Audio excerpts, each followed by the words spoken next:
नमस्कार मित्रांनो, मी आपल्या सर्वांचा लाडका गजानन जाधव. तर माझ्या या नवीन ब्लॉगमध्ये आपले स्वागत आहे.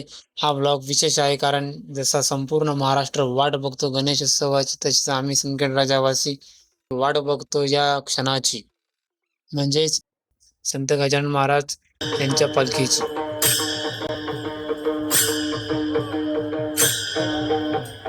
चला तर बघूयात मग आपण श्रींची पालखी.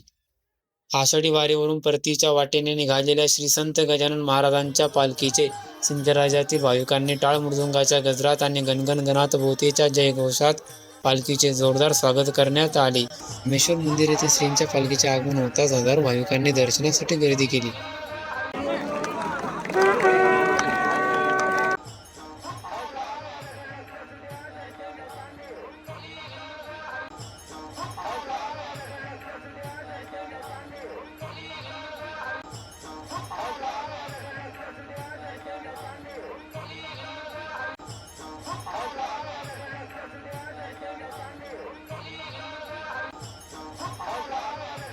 श्रींची पालखी स्वगृही परतली असल्यामुळे आनंद पायदळ वारीमधील वारकऱ्यांच्या चेहऱ्यावर पाहायला मिळाला. श्री रामेश्वर मंदिर येथे भोजन केल्यानंतर शहरातील रंगमहाल काळाकोट मार्ग तहसील समोरून जिजामाता विद्यालयामध्ये प्रस्थान करताना